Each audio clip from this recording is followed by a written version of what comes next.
지금 한 달 동안 신방을 하고 있는데 신방을 해보니 신방이 은혜스럽습니다.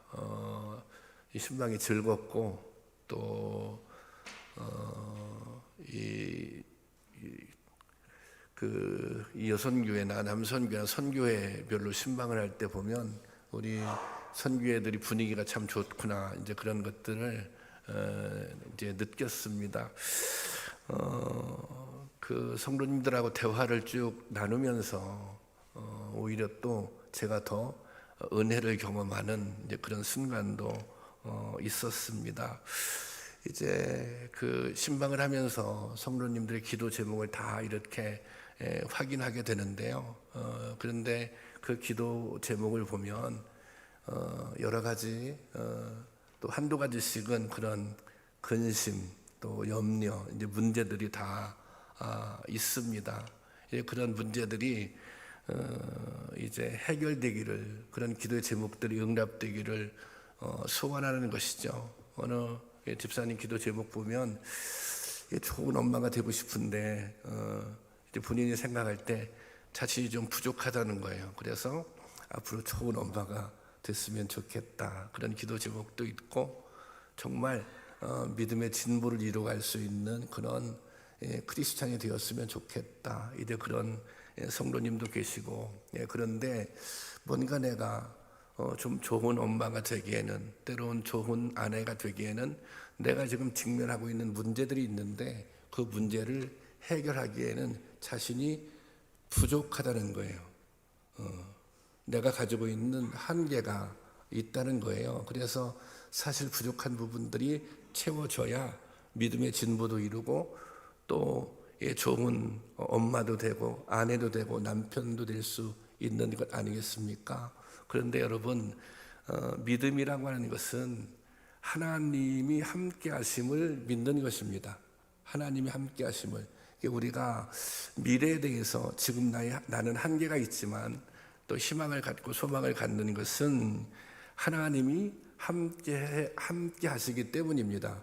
하나님이 함께 하시면 내가 가지고 있는 한계를 극복해낼 수 있는 거죠.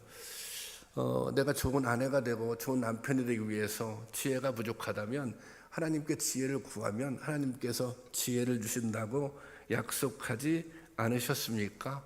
그러니 하나님이 함께 하시는 것이, 또 하나님을 믿는 것이 우리에게 힘이 되고 소망이 되는 것입니다. 이 성경은 시종일관 하나님께서 우리를 사랑하시며 또 행복하기를 원하신다고 기록하고 있습니다. 하나님의 사랑을 아가페라고 그렇게 표현하는데요, 이 사랑은 제한이 없는 절대적인 사랑을 뜻하고 의미합니다. 하나님께서 행하시는 모든 역사는 이 사랑에서 비롯된 것입니다. 그런데 이 사랑이 이제 형태가, 사랑의 방식이 다양합니다. 한 가지만은 아닙니다. 하나님께서는 우리에게 복 주시기를 원하시는 분이죠. 은혜 주시기를 원하시는 분이죠. 좋은 것 주시길 원하시는 분이죠. 그렇지만 또 하나님은 때때로 우리가 잘못할 때, 또 이제 악한 길로 행할 때 책망하시는 분이 하나님이시기도 한다는 것입니다.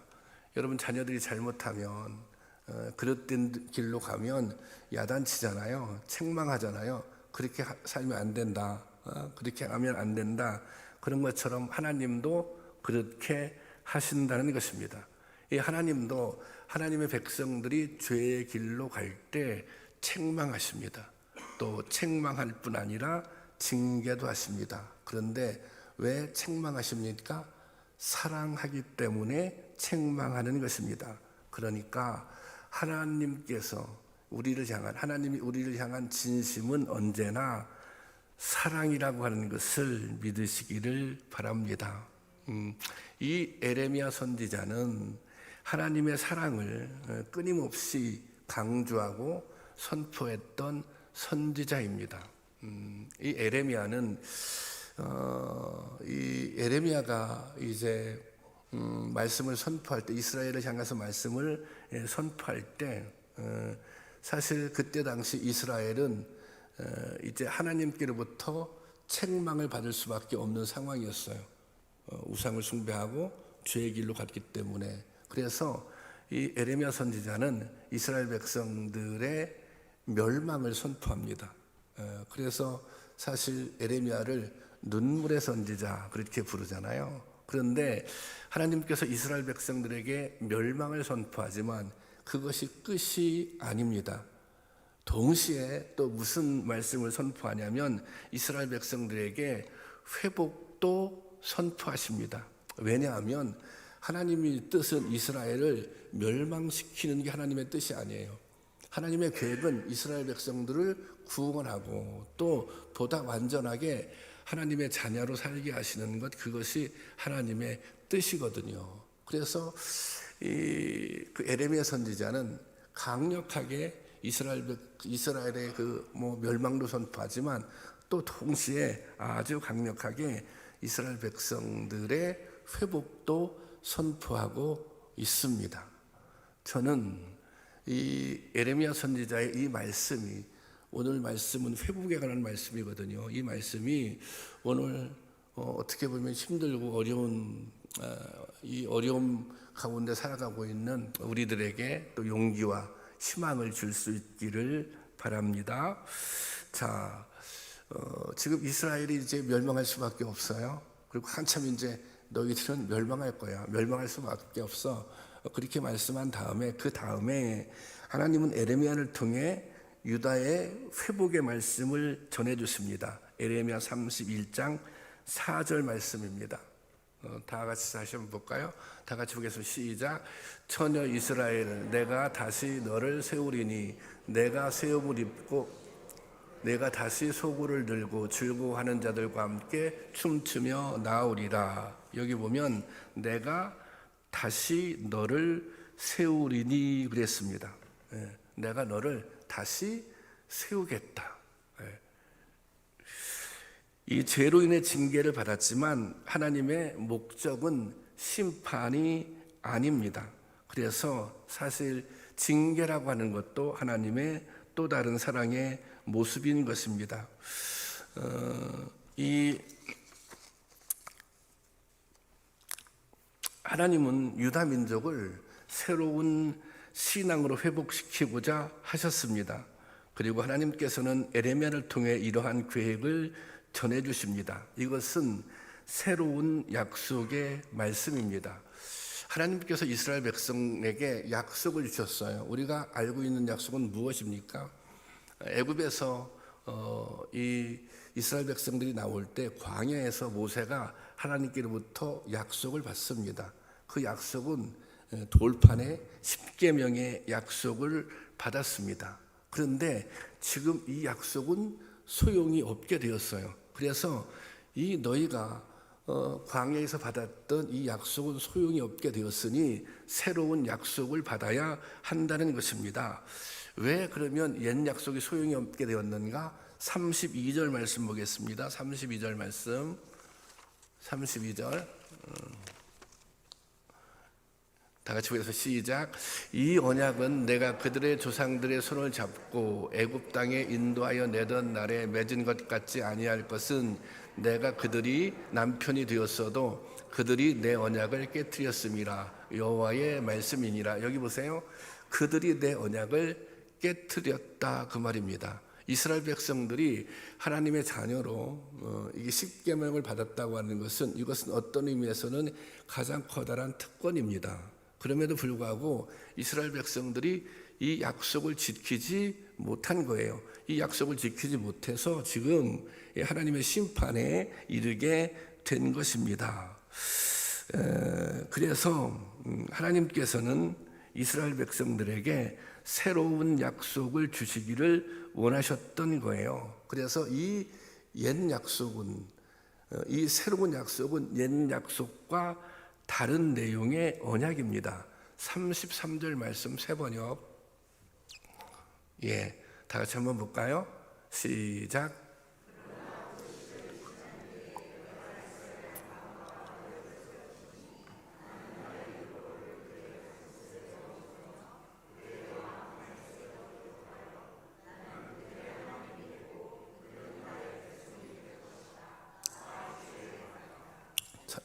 보세요. 과거 이 돌판에 새겨 주었던 옛 약속과 옛 언약과 새 언약의 차이는 여기 보세요. 나는 나의 율법을 그들의 가슴 속에 넣어주며, 전에는 십계명을 어디에 돌판에 새겨 주었다는 거 아니에요. 근데 이스라엘 백성들이 그걸 지키지 못했던 거예요. 그래서 지금은 나는 나의 율법을 그들의 가슴 속에 넣어주며, 그다음 보세요. 그들의 마음판에 새겨 기록하며, 그렇게 말하고 있습니다. 지금 하나님께서 이스라엘 백성들에게 새롭게 주시는 언약은 어디에 새겨주는 거예요? 돌판이 아니라 마음판에 새겨준다는 것입니다. 이 새긴다는 것은 머리로만 이해하는 것이 아니라 삶 속에 적용하고 실천해야 한다는 뜻입니다.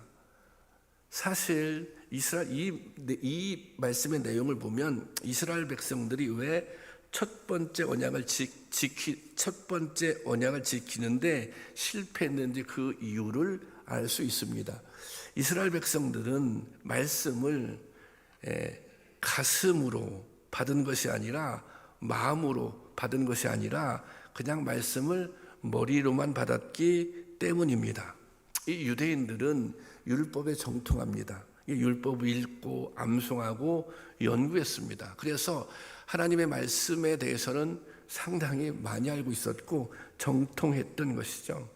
하나님의 말씀에 대해서는 해박했습니다. 그런데 이들의 문제는 그것이 그냥 지식의 수준에 머물렀었다는 것입니다. 그래서 말씀을 알기는 했지만, 말씀을 지식적으로 알기는 했지만 그 말씀을 실천하지 못했다는 것입니다.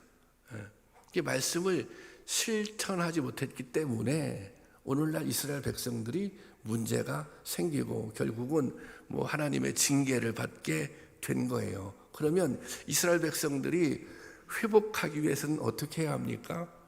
말씀을 지키면 되는 거예요. 말씀을 순종하면 되는 거예요. 그래서 이번에는 그 말씀을 어디에 새겨주는 거예요? 마음에 새겨주는 거예요.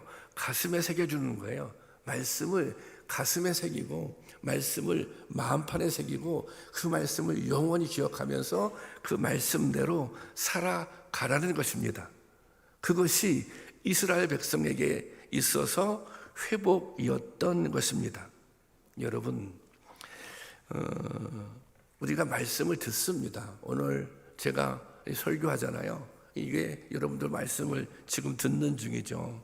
그런데 이 말씀을 머리로 듣는 것이죠. 머리로, 말씀을 귀로 듣는 거지만 머릿속에. 그런데 이 머리로 들은 말씀은 머리에 머무르는 것이 아니라 이것이 가슴으로 내려와야 됩니다. 말씀은 사실은 머리로 받는 것이 아니라 온 몸으로 받는 것입니다. 그래야 거기서 어떤 역사가 나타납니까? 회복의 역사가 나타나기 시작하는 것입니다.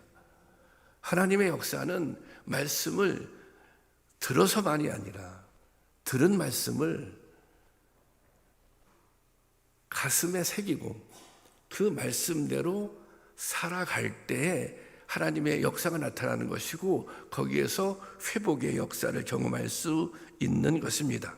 그러니 회복이라고 하는 것은 말씀을 마음으로 받을 때, 그리고 마음으로 받은 말씀을 실천할 때 거기서 회복의 역사를 경험하게 된다는 것입니다.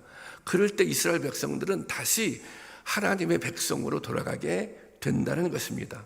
그래서 33절 보면 33절 뒷부분에, 내가 지금 설교를 막 건너뛰면서 하고 있어. 그러니까 그러니까 PPT를 제가 지금 설교를 좀 요약본으로 하고 있습니다. 여기 보세요. 나는 그들이 하나님이 되고 그들은 나의 백성이 될 것이다. 이것은 뭐예요? 이것이 이스라엘 백성들의 회복입니다. 이것은 무엇을 통해서? 하나님께서 주신 말씀을 마음에 새기고 그 말씀대로 살아갈 때 다시 뭐예요? 나는 그들이 하나님이 되고 그들은 나의 백성이 된다는 것입니다. 여러분, 말씀은 가슴으로 받는 것입니다. 말씀은 마음판에 새겨야 하는 것입니다. 오늘날 우리는 수많은 말씀을 듣습니다. 그런데 말씀을 듣는 만큼, 말씀을 아는 만큼 변화가 일어나지 않습니다. 새로워지지 않습니다. 회복의 은혜를 경험하지 못합니다. 여전히 옛사람의 모습을 가지고 있습니다. 왜 그렇습니까?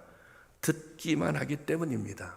말씀이 머리에만 남아있기 때문입니다.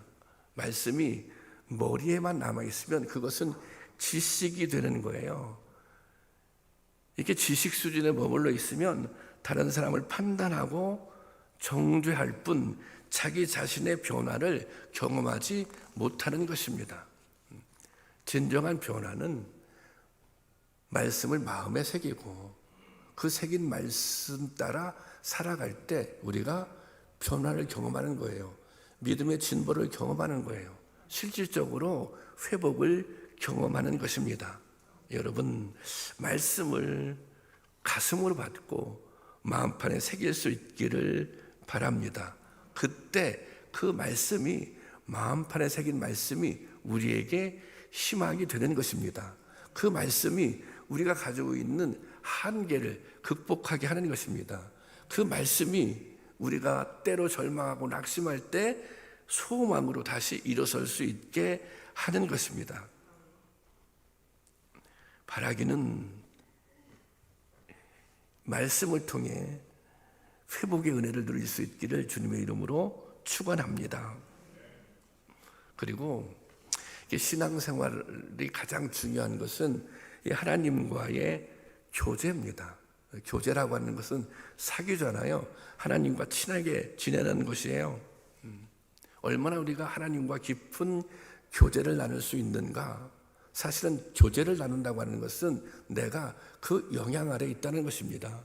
얼마나 깊이 있는 교제를, 깊은 교제를 나눌 수 있는가? 거기에 따라 이게 신앙의 수준이 결정되는 것입니다. 오늘 34절 말씀 보면 34절 말씀 한번 볼까요? 다 같이 보겠습니다. 시작.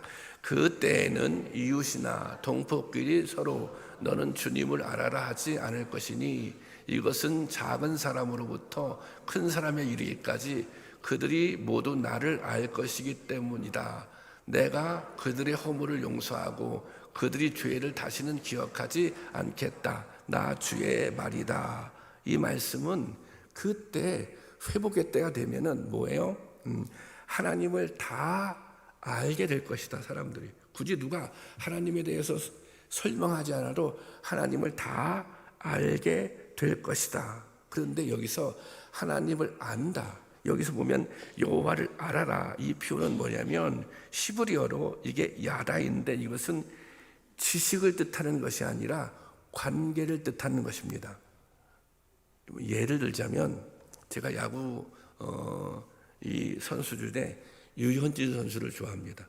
저는 유현진 선수에 대해서 많은 정보를 알고 있습니다. 그가 미국에서 어느 팀에서 뛰었는지, 또 미국에서 몇 승을 했는지, 한국에서 지금 몇 승을 하고 있고, 1승만 더 하면 100승 된다 그러잖아요. 또 무슨 어떤 구종을 잘 던지는지 제가 잘 알죠. 알고 그런 정보를, 지식을 가지고 있습니다. 그런데 유현진 선수는 저를 알까요, 모를까요? 저를 모르죠. 제가 일방적으로 알고 있는 거죠. 그것이 뭐예요? 그것이 지식입니다. 그것이. 그런데 여기서 안다라고 하는 것은 인격적인 관계를 통해서 아는 거예요. 이 앞에 이만곤 장로님이 계신데 저는 이만곤 장로님을 잘 아는 편입니다. 이만곤 장로님의 말하자면 이 성격이라든지 또 이만곤 장로님이 가지고 있는 걱정거리라든지 또 기도 제목이라든지 저는 대충 오랫동안 같이 신앙생활을 했으니까 이게 많은 내용을 알고 있어요. 근데 이만곤 장로님도 저에 대해서 많은 것을 알고 있습니다. 안정 목사가 어떤 성격의 소유자인지, 어떤 목회를 지향하고 있는지, 안정 목사의 기도 제목은 무엇인지 이 장로님도 알고 있습니다. 이게 서로가 잘 알고 있는 거예요. 서로가.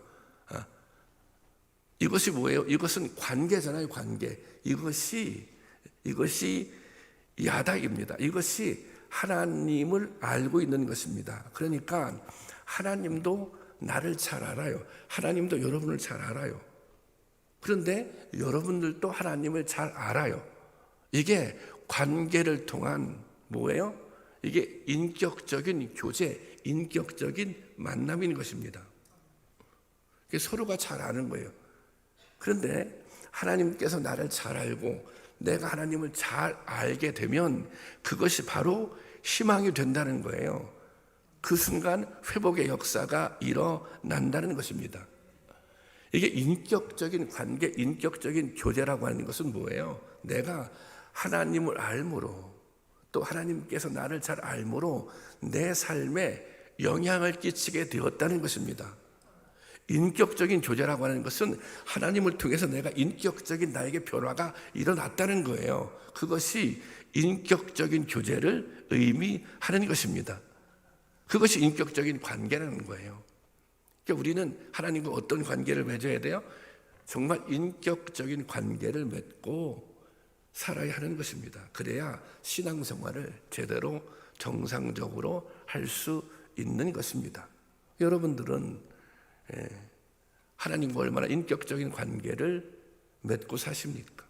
여러분들은 나는 하나님을 인격적으로 만났다. 그래서 나는 내가 이런 변화를, 이런 은혜를 경험했다. 그렇게 말하실 수 있겠습니까? 이더러 성도님들하고 대화를 나눌 때 그런 말씀 드릴 때 있어요. 주님을 인격적으로 만나셨습니까? 사실 그러면 이게 자신 있게 대답을 못하는 경우, 못할 때가 있습니다. 그런데 사실 여러분, 우리가 예수님을 우리가 믿음을 가지고 있다면, 우리가 예수님을 주님으로 고백하는 그 고백이 있다면 이미 우리는 예수님과 인격적인 교제를 나누고 살아가고 있는 것입니다.